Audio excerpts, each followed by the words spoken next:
রামায়ণের একটা অত্যন্ত শ্রেষ্ঠ কাহিনী আছে যেটা খুব অমূল্য শিক্ষা দান করে। দশানন যখন ধরাশায়ী হলেন এবং মৃত্যুশয্যায় শুয়েছিলেন, ওনার শেষ নিঃশ্বাস ত্যাগের সময় শ্রীরাম লক্ষ্মণকে বললেন যে, হে লক্ষ্মণ, রাবণের কাছে যাও, ওখানে যাও, ওনার থেকে কিছু জ্ঞান অর্জন করে এসো।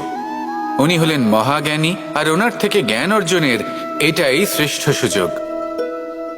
লক্ষ্মণ প্রথমে মানতে চাইলেন না, কিন্তু শ্রীরাম বোঝানোর পরে লক্ষ্মণ ওনার কাছে গেলেন, রাবণের মাথার কাছে গেলেন আর বললেন, দাদা বলেছেন আপনার থেকে জ্ঞান অর্জন করতে। রাবণ কিছুই বললেন না। লক্ষ্মণ বললেন, আপনি তো দেখছি খুব অহংকারী, মৃত্যুশয্যায় শুয়ে আছেন, শেষ নিঃশ্বাস ত্যাগ করতে চলেছেন, আর তাও এত অহংকার। রাবণ বললেন, নিজের দাদা রামকে ডাকো। শ্রীরাম এলেন, রাবণের পায়ের কাছে এসে দাঁড়ালেন। উনি নিজের হাত জোড় করলেন আর বললেন, হে মহাপণ্ডিত রাবণ, আপনি হলেন মহাজ্ঞানী, দয়া করে আমাদের কিছু জ্ঞান প্রদান করুন। রাবণ বিনম্র চিত্তে ওনার কথা শুনলেন, খুব বিনম্র চিত্তে ক্ষমা প্রার্থনাও করলেন, আর এই সংসার একটি অত্যন্ত শ্রেষ্ঠ জ্ঞান লাভ করল। এর দ্বারা আমরা ঠিক কি শিক্ষা লাভ করি?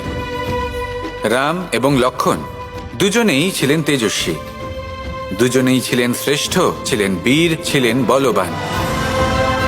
কিন্তু শ্রীরামকে মর্যাদা পুরুষোত্তম বলা হয়ে থাকে, কারণ উনি বীর ছিলেন, সাহসী ছিলেন, তার সাথে একটি অত্যন্ত গুরুত্বপূর্ণ গুণ ছিল। সেই গুণ হলো বিনম্রতা। এটা খুবই শ্রেষ্ঠ একটা গুণ। যদি কেউ আপনাকে কটু কথা শোনায়, তাহলে উত্তরটা আপনি বিনম্রভাবেও দিতে পারেন। এই বিনম্রতা এমন এক আবেগ যেটা দেখে মনে হবে কোমল, কিন্তু এটা ততটাই প্রবল অস্ত্র।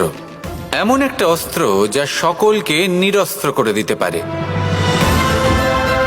যদি আপনি সাহসী হন এবং বিনম্র হন, তাহলে আপনি বিজয়ী হবেন। যদি আপনি জ্ঞানী হন এবং বিনম্র হন, তাহলে আপনি অবশ্যই মহাজ্ঞানী হয়ে উঠবেন। তাই নিজের মনে বিনম্রতা ধরে রাখুন আর ভালোবেসে বলুন, রাধা রাধা।